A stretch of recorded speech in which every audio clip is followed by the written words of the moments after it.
Good morning, good evening, good afternoon, or whatever time this stream is finding you. This is Recover the Ball with your grateful and gracious host, Cowboy Chris, and we're coming to you with another installment of Recover the Ball. Remember, this is the show where we meet at the intersection of healing, hope, and having a good time, the Triple H effect, I like to call it. And this is the show where we air every second and fourth Monday of the month, bringing you Dallas Cowboys takes and all types of sports and entertainment, as well as we talk recovery. We talk about recovery from loss, recovery from injury, recovery from addiction. But we also talk about the big granddaddy of them all, as I like to call it, recovering your vision, your purpose, and your dreams in life. Because a lot of times once we take care of the first two, that's what we're trying to get to in the first place. So I'm so glad y'all coming and sitting with me for another installment. I've been appreciating the love and the support I've been getting. And I want y'all to keep that energy coming. Keep with the feedback, the positive, the negative. That's the only way we get better. So I'm just so grateful to have you all with me on this journey. And today I got another outstanding guest, and I'm gonna start off with introducing a good friend of mine, somebody who's been with me along my journey, and also a good football friend of mine as well.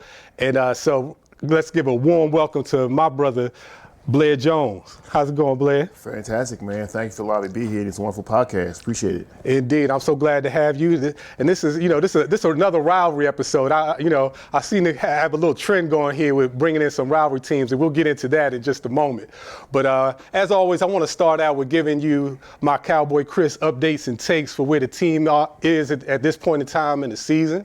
We're in the off season. As you know, we are getting ready for the combine. So that's the time of year where I think at this point in time for me, it's like my hope is starting to rebuild again. You know, it's like I'm over the grieving part that was there after the loss in the playoffs. And right now we're getting ready to, eye some of this talent that's coming out of the college, looking at who we're going to recruit to bring so that we can rebuild. We got a new defensive coordinator, Mike Zimmer, and the Cowboys, we're retooling right now. And so it's a good time. It's a time of hope. This is where the hope springs eternal for just about all 32 teams and whatnot. And because you're looking at the college players, you're trying to see who you're going to bring on, who's going to make your squad a little bit better during this time of year.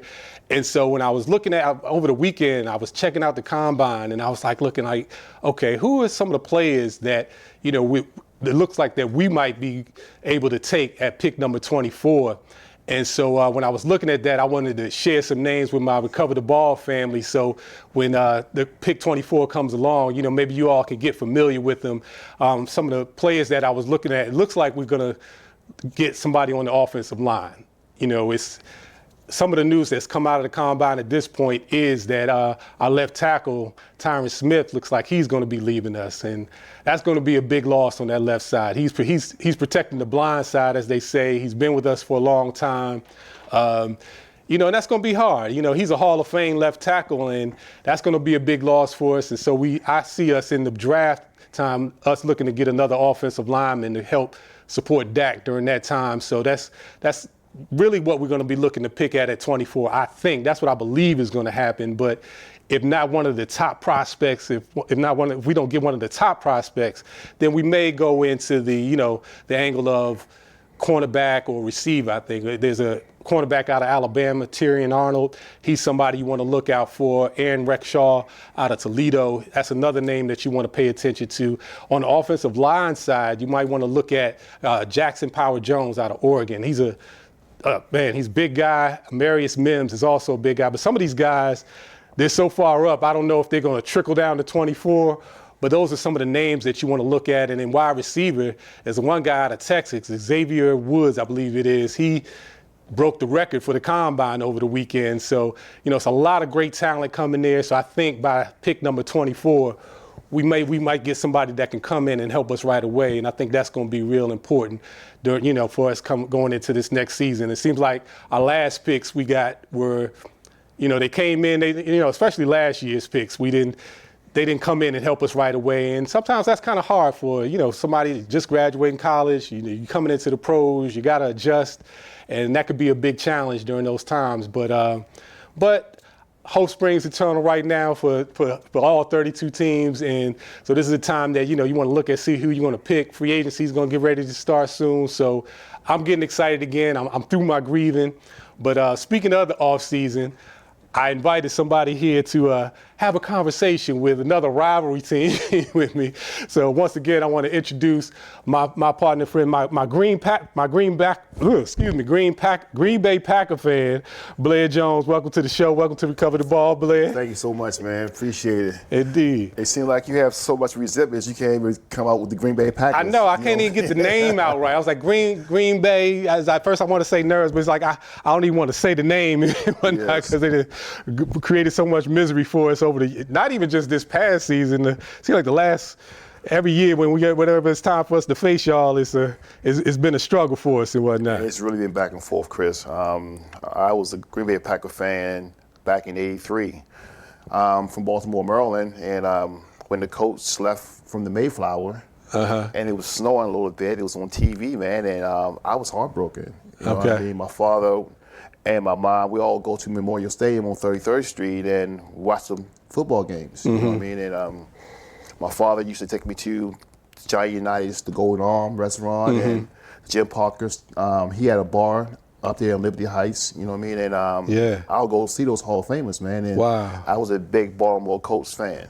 Wow. When they left, I didn't have a team. And one day my father came home with some jerseys. He had a Giant jersey. He had a Green Bay Packer jersey.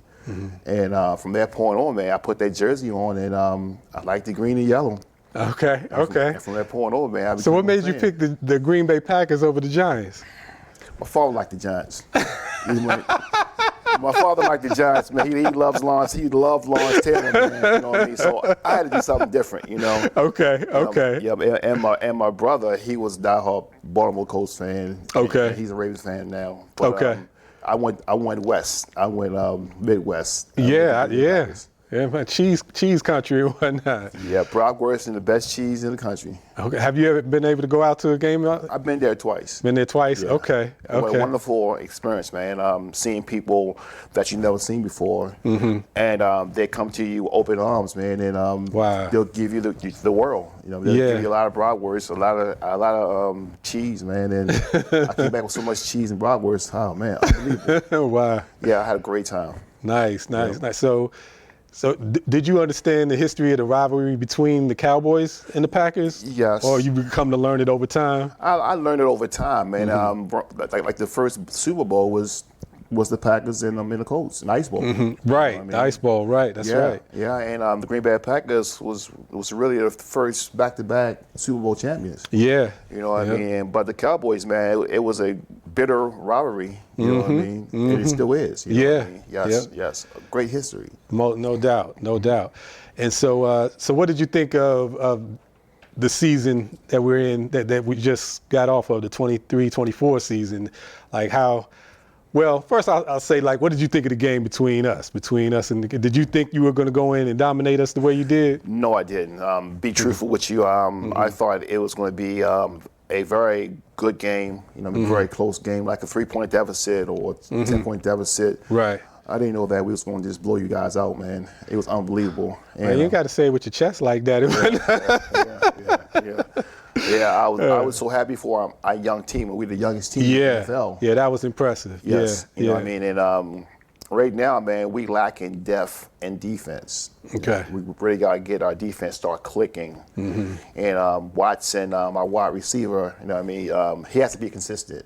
You know what I mean? And but really, our main focus this combine season should be our defense. Yeah. Our corners. We got to keep our corners. Get some new corners in there, because for a while there, we had one of y'all cornerbacks coaching the Cowboys. You know, Al Harris, he was a big reason why our corners were looking so strong and whatnot. So I know you remember them days, and it's kind of surprising to see that, you know, your corners is not as strong as they once were.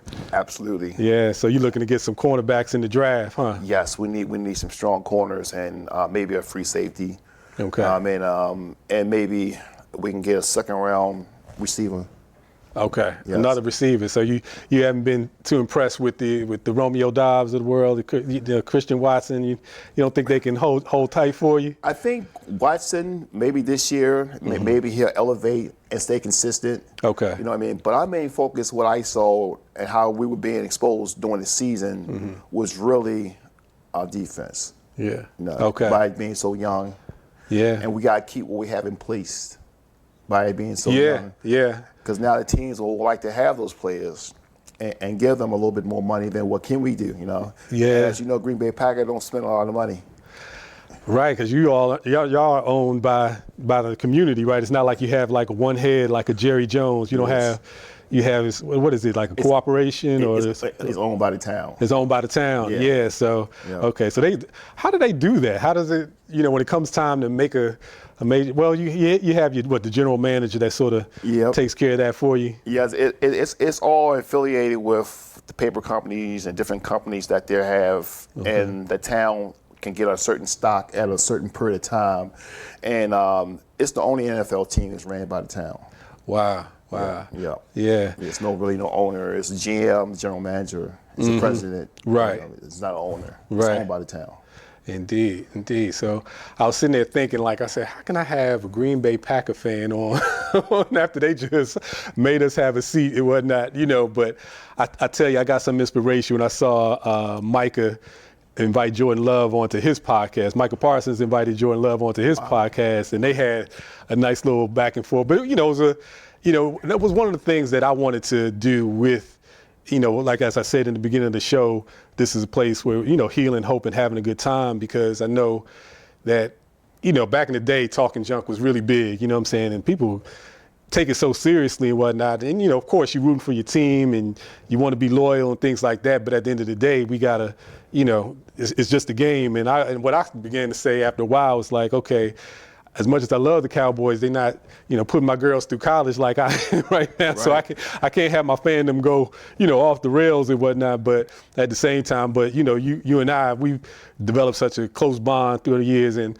I remember when we took a trip out to Cleveland, when you and I, we went to the Hall of Fame together. You remember that? Yes, indeed. We had a wonderful time, man. That was something else. And I encourage anybody to go and do that and whatnot. What was your take on it when we went to the Hall of Fame? What do you remember about that trip? I remember when me and you got out the truck and we was walking towards the entrance, and we opened the door, man. It's like this era just came, like the football gods. Yeah. You know what I mean? Yeah. And I was amazed, man, of seeing Jim Thorpe on the first floor, and as you're going up, you've seen the bus, you've seen all the Hall of Famers, man, and the history of that great sport. Yes, yeah. You know what I mean? And we touched the replica rings from the first Super Bowl, Green Bay Packers. Right. And I touched the Super Bowl 24. Oh yeah, that's right. Because the guy had one of the security guys. He had the ring and whatnot. He had a ribbon on the ring. Ribbon on it. Yep. So I put my finger there and like, wow, man, I got a Super Bowl ring on. Yeah. That was, man. We were like two kids in the candy store. I never will forget that. It was like, I didn't think that it would just grab hold of me like it did. But when you think about, as you're growing up as a kid, you have all these memories and all the, the heartache and the joy that you've experienced being a football fan. And, you see it on TV, And what I really remember about that, too, was it was, it was just like right off the side of the road. It wasn't, nothing too major. We just pulled off, and when we went, it wasn't too busy. It wasn't really crowded on the day that we went either. It wasn't. Yeah. And so as we rolled up, and I'm looking, I'm like, oh man, there's the Hall of Fame. And then to go inside, and and it's funny, it made me think, when we were walking through the halls, I can remember, when you hear on TV, they say, at night, the bus, they talk to each other. Right. But, it was like, I kind of had that feeling, when I walked through there, it was just like, I was on the Holy Grail, as they call it, and whatnot, as we walked through, seeing, old football cards and just, so much memorabilia, and then going up to that second level where, I remember they had the little machine there where you could put your hand in and hold the football with the same imprint as like a Bart Starr or, the famous quarterbacks and whatnot. And man, it was so much history, Yes. Not even knowing that one of the first commissioners was, I think his name is Fitzsimmons. I got to look that name up again, but it was a black guy who was one of the first commissioners of the Football League. And that's something that, that I never knew. And I just remember taking pictures of that and wanting to, hold on to that history and whatnot. It was truly fascinating. Yeah, and actually seeing the Super Bowl trophy, man, that year, a Super Bowl trophy was right there in the showcase. It was showing you that, that's this year's winner will get to receive that trophy, and it was there in a glass case. Yep. You know, what I mean? It was just a wonderful time going there. We got to give it another drive to go up there, man. Oh yeah. We got to go back. We definitely got to go back. That's something, and you know, as we build up our family, when we cover the ball, I would love to, you know, take a group of folks up there just to, you know, just to have that experience, especially if you've grown up loving the game, loving the sport the way, you know, that we have. You know, that same feeling. I remember us being on the field that they had out there. Very small field, it was like, man. all right, you take a picture. Okay, now your turn. Let me take a picture and whatnot. It was definitely a good time and whatnot. So I definitely encourage folks to go up there and have that experience and whatnot. So, but yeah, so thinking again, what was your thoughts on? I was thinking when I had you on, I wanted to get your take on when Aaron Rodgers left. He was such a staple for you for so many years. Like, what was that feeling like, or how do you feel with him, you know, going to the Jets? Were you ready for the go? Because, you know, he's such a mercurial character, you know, Aaron Rodgers is, that it's just like, you know, sometimes he almost kind of like a cowboy effect. Either you love him or you know, he kind of rubs you the wrong way. You know, what were your thoughts on that? Well, since I've been a Green Bay Packer fan, you know, I've been shocked twice. You know what I mean? And the first shock was when Brett Favre left and went with the Jets. And he went to the Jets too. Minnesota, then went with the Jets. I was devastated. Okay. So it was no surprise with Aaron Rodgers because I know how the system of the Green Bay Packers, how they run their organization. You know what I mean? You're not bigger than the whole group. Right. And, That's right. And at that time, Aaron Rodgers, you know what I mean, his time there has expired. It was time for him to go to deeper and better endeavors. And I wish him the best in the New York City state. Toughest market in the world. Yeah, they rowdy, man. You know what I mean? Yeah. He got a pat on the wrist for this year from his Achilles injury. Right. But this year, gave him a pass. But this year he got to show. He got to show. Yeah. The old Aaron Rodgers. You know what I mean? And that's how New York City is. Yeah. So it wasn't really no shock. I mean, I still love Aaron Rodgers as a football player. You know, I think he's one of the top 5 to ever play. I agree. I agree. Yeah. Yeah. You think he's one of the top? I'm trying to think. Who do I have in my top 5? I got Montana, Brady, of course. Well, I can't put a Cowboy in there. I'm not going to put a Cowboy. I was going to say Staubach and whatnot, but no, he said Brady, Montana. Sometimes people want to go Marino, but yeah, Rodgers. I probably have to put Rodgers in my top 5 when I'm thinking about quarterbacks that just. Marino was such a good thrower of the ball, but he never really got the chip like that. You know, Bradshaw has 4 chips, so you can't never knock that and whatnot. Yeah, but it's one thing I noticed is like sometimes I try not to get too caught up in the list. Exactly. You know what I mean? Because it's like if you just love the game, it's just enjoying a person for who they are and what they contribute to the game. Because it's like, you know, sometimes we get so caught up in the list and who's better than who and things like that you know, it takes away from enjoying the game itself and whatnot. So, but yeah, I would definitely put Aaron Rodgers in there, in as far as one of the greatest throwers of the ball that I've ever seen and whatnot. Yeah, so it's based on eras, man. You can't say who's the best quarterback because you have different eras. You know what I mean? Because Johnny, you started it all. You know what I mean? Yeah. Johnny, you gotta be in that top 5 list. Yep, that's a good point. Johnny Unitas was an excellent quarterback. Yeah, he threw for over 40,000 yards. You know what I mean? Back in the '60s. You know what I mean? So you got to put him up there. You know? Yeah. So, yeah, the eras, the way they played, it was much slower then. Now it's so fast. And it's much more of a throwing game than it was back then, or not? Yeah. Absolutely. And you got guys that's 300 pounds that's running 4 or 5 40s. You know what I mean? It's hard to be a quarterback nowadays. You better have some wheels on you at the same time. They're coming at you, buddy. They're coming at you. No doubt. Yeah. Are you happy with the quarterback that you have, Jordan Love? He impressed me this year, personally. Wonderful surprise, man. Yeah. Yes. The first couple games, man, I was kind of optimistic. But now he's our quarterback. Yeah. You know what I mean? And I would agree with that. To us, that he's our quarterback, and I'm so proud that the opportunity that he has, you know, and with his team, the young team, they all can grow together. Yeah. Yeah. And when you have a young team like the Houston Texans, they got a young team. Yep, young quarterback. They can gel together, and they can they can ride it out. It makes it better that way. No doubt, no doubt. That's a good. Yeah. You got a good guy. When I saw that, I was like, okay, this was his first full year. He's just going, and he should, you know, he got room to grow and develop. So I think you all be all right with Jordan Love. When I know he's not going to last too long on fantasy, so I gotta watch. What's your thoughts on Dak? I always like to ask people. He's such a polarizing character. I think he gets a lot of pressure because he's the Cowboy quarterback. But You take Prescott? yeah. What about him? What's your thoughts on him as a quarterback? Just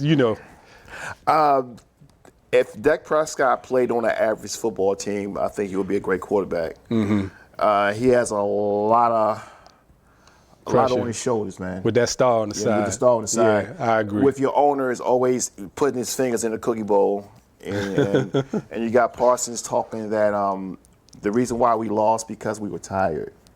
That was DeMarcus Lawrence who said that. DeMarcus Lawrence, yeah. Everybody's looking for excuses. I try not to say that in football. And anything a Cowboy says, they're gonna grab it and run with it. So I Right. try not to get too caught up in it. But yeah, I hear you. That wasn't too. That's not something you want to hear at the when it's all said and done that you was tired. But I look at Dak Prescott like a McNabb. You know what I mean? He's good quarterback, but he haven't done nothing yet. And I think he'll win a championship before it's all over. I really think that. I hope so. Yeah, but he's a great quarterback, I think. Okay, indeed. Oh, that's good to hear coming from a Green Bay fan. Yeah. Now, I also wanted to get into a conversation. This is Recover the Ball, and so we like to talk about more than just football, because we always talking about how we meet at that intersection and whatnot. And so one of the things that has impressed me about you as, getting to know you as a brother and as a friend is just like some of the work that you're doing within the penal system, within brothers that have become incarcerated, and how you take time in your spare time, going into the system and working with those brothers. That's just been something that's just been impressive to me. And, even, through common organizations that we work together, going into jails, talking to brothers and seeing how they can, overcome their situation. What got you into that, or why was that? Why is that such a passion of yours? What got me in? Because I believe in second chances, and second chances means a lot to me. And I go to the institutions, like I'll go to Jessup in Baltimore, which is a big house, which is a prison. And I go to a jail in Montgomery County, which is a jail, Clarksburg facility. And I go and talk to the kids and give them hope. Nice. You know what I mean? And it feels good to go back in there and talk to these kids, you know what I mean? And in reference to what they're going through and what they can do to change. And the second, and the Montgomery County has so many valuable credentials and valuable things that they can do on the outside. That's one thing I like about Montgomery County. You can go to Montgomery County to get college credits. You can go. They have a workforce that you can go and get a job and apply for a job. And they have a high success rate, and I like that as well. But the main thing is staying sober and staying clean. You know what I mean? So they got several programs there too that can facilitate and give them hope too as well. Nice. So, I know we talk about, like, the big word is recidivism. And for those who don't know, that's when someone has already been charged, the likelihood for them to go back into the system. And so understanding that and going in and bringing programs into the system, have you seen, like, what kind of impacts have you seen from the conversations you've had, or do you have a story maybe in and of yourself where you've been able to talk to guys and kind of coming out with that mindset that they don't want to come back, or this is, trying to make this their last run? Yeah, over the 8 years I've actually been involved in the prison system, it's definitely a revolving door. You see people coming in, you see people coming out. Okay. You see people in the newspapers being deceased. You see people that's on from the jail side to the prison side. I've seen people that was in jail, now they're in prisons doing double digit numbers, And but I'll tell you the story. I took out my trash a couple years ago, and I seen the guy that was actually in the jail. He was driving the truck. And Wow. the guy behind him was actually, you know what I mean, they were cell buddies. Yeah. You know what I Yeah. mean? And I opened the door, he said, Mr. Blair, I know you. I said, I know you too, so how you doing, man? And Yeah. for like almost a year, I saw those guys, man, working every day on Tuesday and Thursdays in front of my house, emptying the trash. Man, I know that was a good feeling. Yeah, man. I know that went was a good inside and feeling. I shed a tear, man, because Yeah. because what I was telling them and what other people was telling them, you know, maybe about the second chances, man, they grabbed that. Yeah. Yeah. And they're doing awesome, and that's the reason. If I can just save like 1 or 2 people. Yeah, I'm sure you're saving more than that. Yes. That's big. I know growing up, my father, he worked in a group home system in upstate New York, and I just remember, stories like that. Mr. Powell, he's like, Mr. Powell, they come back to Children's Village and just sit down with him and be like, you don't understand that conversation you had with me out on the baseball field that day, or, just coming here, being that, I had to come to a group home and, seeing you as a positive influence in my life, and then, going out and decide to become, a productive citizen, within their community and just all the way around. A lot of them come back and just seeing that I just saw the impact he had, and just seeing what you're doing, man, that's definitely to be commended and whatnot, Thank you. Indeed. So like, I imagine when you go in there, it's like a lot of serious conversation, more so than, being able to, talk football or anything like that. Are you able to, be able to just have relaxing conversations and maybe talk about the game, or is that sometimes a way to open up? Oh yeah, Yeah. I actually go there like maybe 30 minutes before the meeting starts, and we talk Yeah. about family, we talk about football, we talk about Nice. different things, and Yeah. yeah, man, they own it too, man. They love sports, what I mean? Yeah, And yeah. they talk about the upcoming championship, March Madness is coming March up. Madness, yeah. Yeah, man. So they all yeah. pumped up for that, but Yeah. everybody's talking about Caitlin Clark, man. She's an awesome basketball Oh player yeah, right now, yeah, man. yeah, You know yeah. what I Well, mean? she was at the All-Star game, right? Yeah, yeah, she was there, and Yeah. this lady, man, I never seen a lady that good. She just broke Pistol Pete's average, man, for the season. Well, see, okay, And for the most NCAA. points. And Okay. the most points. Oh wow, Yeah. wow, that's something else. Yeah, Yeah, Yep. yeah. So it's like we meet at the intersection in a lot of places, and Blair, man, I appreciate you coming out, sharing your passion for football, sharing, the stuff that you're doing in the community. I think that's big time. Thanks, and I appreciate my Recover the Ball family for tuning in once again. We also got a second segment coming up. We want to give Blair a big thanks, a big warm welcome for him coming out and sharing with us. And as you know, we're coming back with another segment with Recover the Ball, where we're going to talk a little bit more about recovery and where we're meeting at that intersection of healing, hope, and having a good time. So stay tuned. Don't you go nowhere. Come on back and have a good time with Cowboy Chris. Appreciate it. Stay tuned.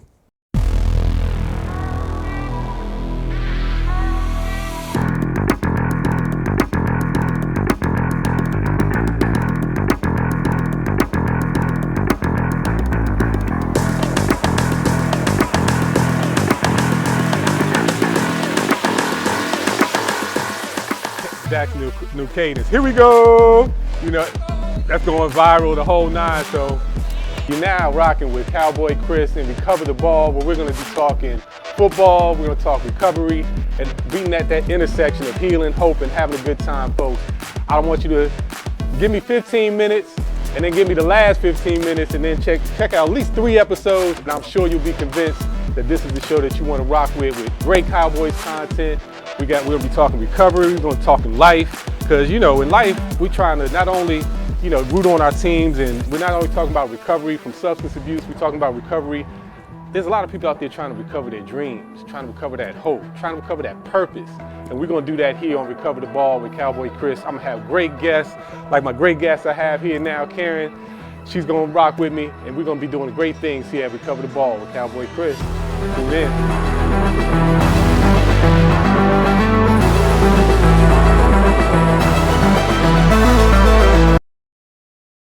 Welcome back to the second segment of Recover the Ball. I am your grateful and gracious host, Cowboy Chris.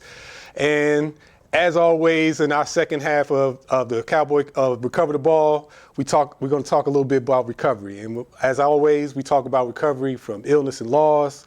We talk about recovery from addiction. And we also talk about recovering your hopes and dreams. And next month, I want y'all to stay tuned. I got some people lined up. We're going to talk about some financial recovery because that's a big part of the conversation as well. But today, in our second segment, I have a gentleman with me who's my recovery star. He's someone that I've met in the peer recovery space. Thanks, Tom, for coming in and being part of Recover the Ball, man. And Thank you, man, I'm so grateful to have you in. And when I first was putting this show together, you were one of the people that were at the top of my list. And because I just appreciate the work that you do in the community. And so I wanted to share this space with you, you know. And so what I always ask my recovery stars when they come on, I say, as you heard in the first segment, I said, well, how'd you become this type of fan? How'd you become a Packer fan or a Cowboy fan?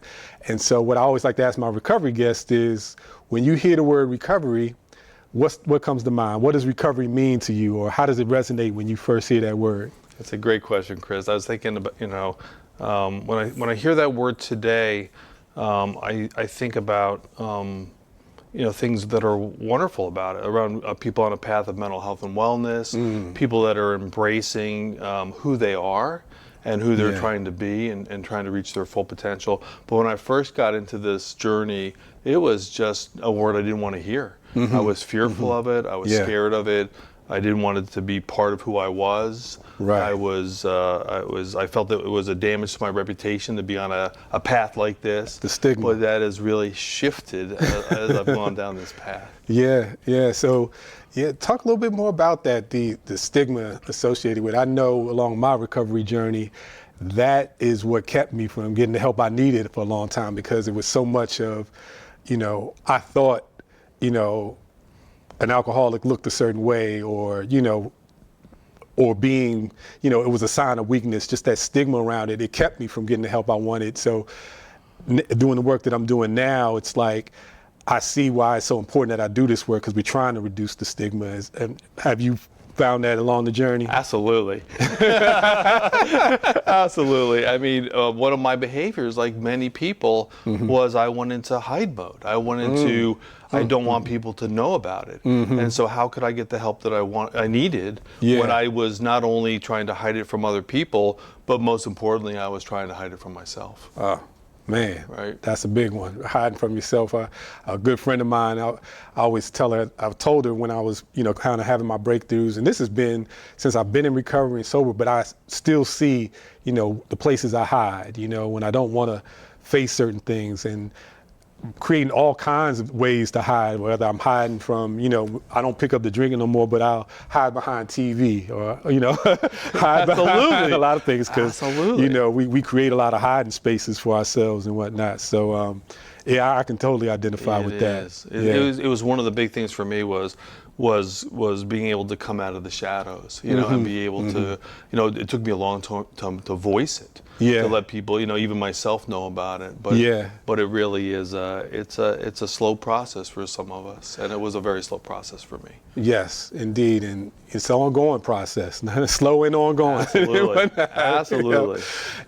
One of the things that I found phenomenal about your journey is that through it, you came up with a concept and created these products. Now, when I first met you and you were telling me about them, and I was like, I had to say that I had some triggers, because it was cards, right? And so growing up, going to the cookouts and playing cards, it's a lot of us that have some spades trauma that we can relate to, or bid whist, or whatever card game you play. The card table could be, you could have some traumatic experiences around that growing up. But you totally flipped the script around the concept of cards and what they can look like and what they can do in a healing process. And well, I'll let you talk about it, but it's, the R1 concept and products that you developed. Share with the Recover the Ball family. Like, how'd that come to you? First of all, it was just like when I saw it and then I read your story, it was like, that's ingenious. Yeah, go ahead. Thank you for seeing it. And, and Chris, you're one of the people I met very early on the R1 journey over there at one of the local what do you call it? One of the most important resources in our nation's capital. The PIW. PIW, right? That's Psychiatric right. Institute of Washington. Yes. Being there on the SUD units, people in detox. Right. But the backdrop really is people ask me that a lot. How did I come up with the idea? The truth is I didn't come up with the idea. It was the idea of a lot of people along my own professional path, and really the idea was spurred from.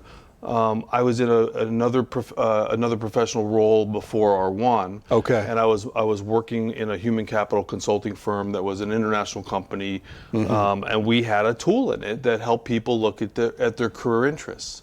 And it was called Talent Sort, and we had all sorts of tools that would help people be able to have career conversations with, or leadership development conversations with their colleagues. And we had a card deck. Okay. And it was called Talent Sort, and it helped people self-discover what they like to do. What was those things they like to do? And so it really started from that idea.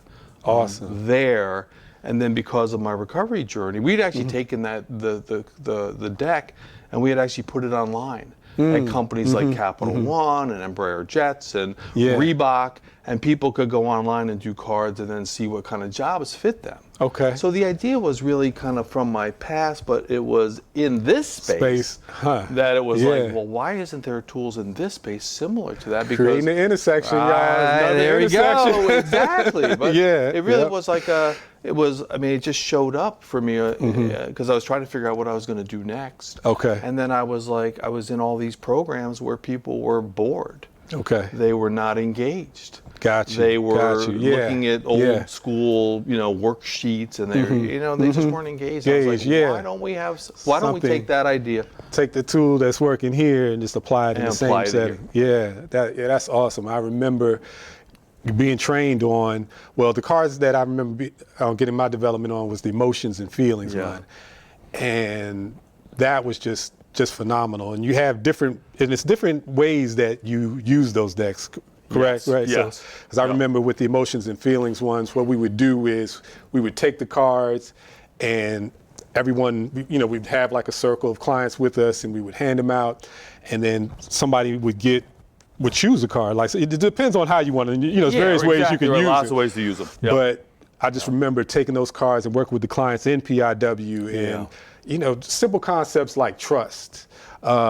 Joy, everyday words that we use around our emotions and feelings, but then really putting some definition behind it. Because, we use these words all the time, but being in a healing setting and having conversation, how many times do you sit down with your friends and talk about, well, what does trust mean? What's your emotions from that? Exactly. So I thought that was amazing and whatnot. So you have the emotions and feelings ones. Well, how did you come up with, as far as like, maybe that's the question I'm asking. How did you decide which decks to create, or, in terms of that and whatnot? It's changing over time, because I started the company about 6 years ago now. Wow. Okay. Woo. And it continues to grow, and with the help of a lot of people. Okay. A lot of people that I'm going to mention here at some point. Sure. The topics were all, if I'm going to play in the behavioral health industry, then we have to bring in topics that are evidence-based. So the whole one of the whole part of R1 is really around how do you take all the beautiful models and theories in behavioral health that are out there in the literature that are used in practice, but then bring them in through another modality. Right. And so how do you help people self-discover themselves and change? Or what are their values? Or what are their warning signs around addiction? Right. And so we've just taken all those models and we've built card decks around them that are color-coded. And to kind of go back on what you were saying, Chris, is really one of the purposes of the tool is to help people build their vocabulary. It's like I don't have the words to describe what I'm feeling, what I'm thinking, what I'm experiencing. And so the cards become a very approachable way to have people go, that's me. That's me. Right. And then I can talk about who I am to my therapist, to my group, to my coach, my case manager, Now we're getting into high schools and correctional settings, and so it's just the same principles but being applied in different places. Indeed, indeed. And Cover the Ball family, we definitely going to have in the link, how you can connect with R1, because as you can see, he had beautiful color coded as he was talking about. It was funny when I got into the field of recovery and doing peer recovery, and one of the things that I liked the best was the stages of change. I always just thought that was like, if I didn't know anything else, but just to understand where I was in terms of my development, whether I was resisting or whether, maybe I was ready for change, but, I was still kind of hemming and hawing, going back and Absolutely. forth. Yep. But like you said, now to not only read it and study it, but also build vocabulary around it with not just myself, but, my team members. And when they're going out to help other people, I feel like that's it's a big help. It's a big tool for not only the clients themselves, but also for, organizations that are trying to develop themselves and doing trainings, and things like that, Absolutely. So how have you found, I say, you say you don't call it, what is the language now in terms of, because I know you say relapse triggers, but what are we calling it now? Substance use. Substance the behavior use. itself. The behavior itself, okay. What is how do you use those cards per se? You were saying about the things like the stages of change and the tools themselves. One of the things, and you were going down it's a good tool not only for the clients, for people that are on the path, on the journey, right, but the people that are working with the people on the journey. Exactly. And when I first started the company, I had I'm still grateful today that some of the thought leaders in those topics, like the Dr. Prochaska's and D. Clementes, who did stages of change right, around smoking cessations, met with me. And one of the things that they said to me early on, which I still remember to this day, was, Tom, I know you really want to help people that are on the journey. Right. You want to help them, see themselves and really self-discover what they're doing and get some insight. But who you're really going to serve are the practitioners out there across the nation. That makes sense. That are, we have sense. a big field right now with a gap of people in it. Right. And peer support, as you know, yes, is indeed. an unbelievable workforce out there that is coming, and they need tools. We need tools. I'm a peer myself. Right. I need tools to work with people. Most definitely. Yeah. So most of the work right now is going into training, workforce training, for both clinical teams and peer support teams around the nation. That is awesome. That is awesome. I know it worked well for my team at DC Recovery, who you've been doing some great work with. And but we use them because it's just so functional. And what I found, and in any industry that you're a part of, you have the things that you love about it, but then you have your struggles. And like sometimes I felt like, okay, they say, okay, now you got your certification to be a peer. It's like, okay, well, what does that mean and whatnot? You know what I mean? What do I do? So what do I do now and whatnot? And you want to go out, and like you said, you want to go out and help clients, but how do I continue on the path of self-development so that I have this arsenal of resources at my disposal, so I'm continuing to grow, and I have more ways to reach, the people that I say that I want to reach, and and I have these tools and whatnot. So, man, I think this is awesome, the work that you're doing. And I was going to ask, like, one of the things that I also noticed was the affirmations cards. Those are cards that I haven't gotten into yet.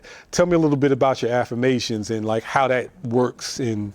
Or what are some of the strategies you use in terms of having? I know I have my own personal affirmations that I say every morning. Yeah. So, what was your thought process in terms of developing affirmation cards? Of course, as I said, I don't make stuff up. So, I got introduced by affirmations along my own recovery journey. Okay. I'm grateful that I had the opportunity to go to treatment. Not everybody has the opportunity to go to treatment. And I did. And one of the practices at the treatment center that I went to was every evening we practiced affirmations. We had to say something to affirm ourselves, to reinforce positive talk, right? Yeah. And also to affirm other people that were also on the journey, that we'd seen behaviors that were just beautiful. Okay. And so we had an opportunity to do that. So I really took from that experience of how that was applied. And the affirmations deck that we built is really just one words. I mean, there's all sorts of ways to do affirmations, and there are some tools out there that are, they're almost poetic in terms of statements. Right. But I decided to take an approach which was just one words. You know, say it like one word. one word, like Okay. I'm okay, or I'm enough, or I'm trustworthy, or I'm Yes. courageous, Yeah. or I'm okay, you know, or I'm a good brother. Yeah. I'm a good father, you know, Yeah. and it was just one word around the I am. I am. Yeah, wherever that comes, I am. And man, that's awesome. One of the things that I tend to say is I value, you know, to help me get an understanding of what it is that I'm valuing. Like I value my family. I value brotherhood. I value connection, you know, Yes. just so that I'm, Yeah. you know, resonating with that energy so that I can continue to do that during the day, even sometimes when I don't feel like it. Right, exactly. You know, that was one of the things I remember early on in recovery where it was just like, I could say, it was so wise what they said. It's know, I like, can say oh, it. you know, even you don't have to take a drink, even if you want to and whatnot, you know. And I've learned to flip that concept to, you know, to say certain things, say certain affirmations at different times, even if I'm not feeling that way in that particular moment, but I feel like it's important in that moment Yep. to say, okay, I value this, or I am trustworthy, I am confident, I am strong, you know. And through saying it, you know, you feel a little, Absolutely. you just get a little, just a little lift, Your you know. feet feel a little firmer. Get a little grounded. Because I'm able to say that about myself, and I may not have been able to say that for a very long time. Indeed. That was one of the things for me. I mean, one of the things I had for myself, Chris, was, you know, I was also a person that needed external validation. So Oh, we I all. had a bunch of stuff going on that I couldn't, you know, actually I couldn't see it for myself. I couldn't see it in myself, and then I had this need to try to find it in other people. And that shifts, and like you said, I can sit a little firmer, and my feet a little stronger when I can Little actually more say erect, something and believe it. Yeah. And when I was in treatment, it was the simple stuff that I always remembered was guys, because I was in a men's program, it was them being able to say, I am okay. Or I am enough. I mean, just the Yeah. basics, like I'm enough, just being who I am. That's a And big one. It was big. A big one. I'm enough. It seems like we have so many things in our world and society at times that tells us that we're not enough, you know, or we need to be aspiring for more, or, you know, especially with capitalism at its finest. Yeah, right. It's like you're always, you know, trying to reach for that next thing and just sit back and say, no, I'm enough. I'm okay right here, right now. Exactly. I'm enough. So, Recover the Ball family, you are enough. Remember that. Remember Absolutely. Say these affirmations with Absolutely. us. So now that you know you have R1 and you've been on this journey yourself personally for a while, what is the vision for R1? Where would you like to see it go next? It's already on a path, which is Okay. It's had a vision from the start, and I've been working with a bunch of wonderful people. I have actually a brother in recovery Okay. right now who I met in recovery. His name is Frank Balmer. He's joined R1 to help us with our digital strategy, Okay. which is really to take the cards and put them online. And so now all these topics, things like values and career interests and you know, life skills beyond even like relapse warning signs and things around how do I build healthy boundaries and where I am in the stages of change around my substance use. You know, whether it's fentanyl, alcohol, Yeah, it's a marijuana, big it doesn't one. matter Yeah. because I'm doing a behavior that's not healthy for me, and being able to see that and do it. So we're taking the card decks, which you know, and oh, by the way, is brilliant at using with individuals and brings them to life better than a lot of people I've ever met on this whole journey, Chris. You really I are appreciate that. I appreciate phenomenal it. at what Thank you you. do. Thank you. And I'm going to employ you to please get back and do more work with individuals because you're so good at it. Thank you. I appreciate that. But you know, it's really taking that and doing it more broadly, and because it's being adopted in all sorts of settings around the country, it really is to get it out in a digital format for lots of reasons, so that we can touch more people in different settings. But then there's a lot to learn still, and if we can be learning about, hey, if people are choosing these kind of values, or they're working on these kind of warning signs, Right. or they're at this phase of their development in terms of change, what can we learn from that? Yeah. And so we're starting to build a whole research capability around using these cards Nice. as an evidence-based practice eventually, hopefully, and then using it in settings where we can gather data and help adolescents, help people in all sorts of settings, even correctional settings coming out, awesome. returning citizens, people in high school that are struggling with substance use, and other Right. mental health conditions. So we're in all sorts of different settings now. That is beautiful. With the vision. That is beautiful. That is just the type of things we need, in all of our institutions, because it's it's important work. Sometimes we center it around one aspect or one struggle, but like here at Recover the Ball, we've talked about recovery of loss, recovery from illness and all type. I consider Recover the Ball an all recovery network, and these cards are things that we can use that'll be functional for all aspects of life, and that's one of the things that I love about it and whatnot. And so, man, I'm so grateful to have you part of it. Now I'm going to get more personal with you and whatnot in terms of, just in terms of your own journey on this path, and you developed this product. One of the things I like to ask, like, when was the moment, when you realized that in your own stage of change, what was going on with you that you felt like, okay, I need to make a shift in my own journey that brought you into the recovery space. Yeah. These are you're right. They're all I was thinking about that coming to here today, obviously, and we all have our paths. My alcoholism, and that was my substance of choice, was alcohol. Gotcha. It was a part of my family. Growing up, it was always there in the family. Yeah. Not only was it there in the family, it was always at the center of the family. Yeah. And so that was part of my own journey in early life, and then I continued it into my 20s and my 30s and my 40s. And then mine progressed, just like the literature says. Right. And mine progressed to the place where I started to have social problems. I started to have physical problems, and so that was progressing. But what really got me into it was my father, who I love dearly, and was a wonderful man, and it was in the military and served his country on many fronts. But he also had alcoholism. Okay. And he died of it. Wow. And so he got sick, and he fell. Okay. And he lived locally, and I was the son. I have brothers, and I was the one local. Yeah. So I had to jump in to try to help him and my mom. Okay. And the truth is that was when my alcoholism was at its height.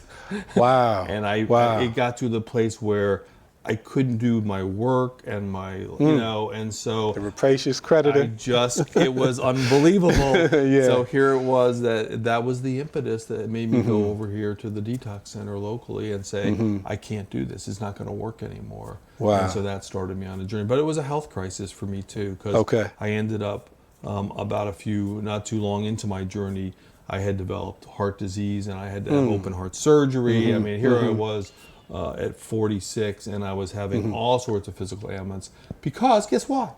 Because I was putting a substance in my body that is unhealthy for me. Message. And it is, and that's one of the messages here is, why did I do that? I came out of a family that did that. It was a behavior that was, part of our society. Yeah. And why I'm so grateful today that I don't have to do that. And it's not healthy for me. Yeah. And I can not have to do it. I can be present with you tonight. I'm so excited to be here and doing the kind of work that we're doing. Yes, indeed. I can relate with that big time, just in terms of the family aspect, because my father, he struggled with it as well, and that was part of his journey.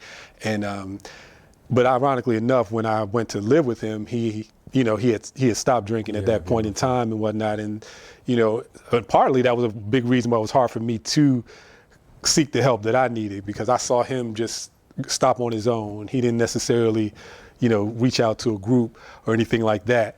It was just like he had a health crisis, just like as you were saying, and the doctor told him, he was like, you continue to drink, you die.